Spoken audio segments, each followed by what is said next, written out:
Quand tu regardes une vidéo, que tu joues en ligne ou que tu poses une question à une intelligence artificielle, les données ne sortent pas de nulle part. Elles passent par des milliers de serveurs rangés dans d'immenses bâtiments qu'on appelle des data centers. Ces bâtiments consomment beaucoup d'électricité et d'eau pour rester au frais. Un data center fonctionne 24 heures sur 24. Les serveurs chauffent comme des ordinateurs très puissants et il faut des systèmes de climatisation pour les refroidir. Cela demande énormément d'énergie et souvent de grandes quantités d'eau douce pour le refroidissement. Tout cela augmente les émissions de gaz à effet de serre. Pour limiter cette consommation, des ingénieurs ont eu une idée surprenante.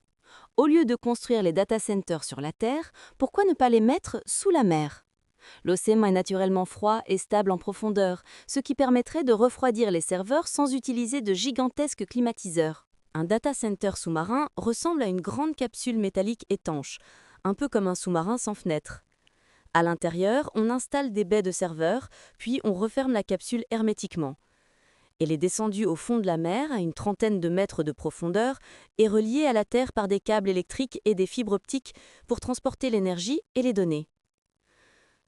La paroi de la capsule est en contact avec l'eau de mer froide. Des échangeurs thermiques transfèrent la chaleur des serveurs vers l'océan, ce qui refroidit le système beaucoup plus efficacement qu'une climatisation classique. En Chine, dans la province de Hainan, un premier data center commercial sous-marin a été mis en service. Chaque capsule pèse plus de 1000 tonnes, est posée à environ 35 mètres de profondeur et contient plusieurs centaines de serveurs. L'objectif est de réduire fortement l'énergie nécessaire au refroidissement, tout en alimentant le système grâce à des éoliennes en mer. Selon les ingénieurs, un data center sous l'eau peut réduire de façon importante l'énergie utilisée pour le refroidissement, parfois jusqu'à 90% par rapport à un centre classique. Cela veut dire moins d'électricité consommée et moins d'émissions de CO2, surtout si on utilise des énergies renouvelables comme l'éolien en mer.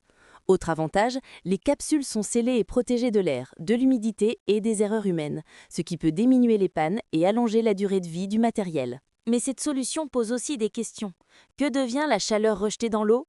Est-ce que cela peut perturber les écosystèmes marins s'il y a beaucoup de capsules au même endroit? Les scientifiques doivent mesurer ces impacts avant de multiplier ces installations. Il y a aussi un défi technique. Si un serveur tombe en panne, on ne peut pas juste ouvrir la porte. Il faut remonter toute la capsule à la surface, ce qui coûte cher et complique la maintenance. Les data centers sous l'océan montrent comment l'être humain innove pour répondre aux besoins du numérique, tout en essayant de réduire son impact sur l'environnement. À ton avis, est-ce une bonne solution pour l'avenir ou faut-il d'abord réduire nos usages du numérique? À vous d'en discuter en classe.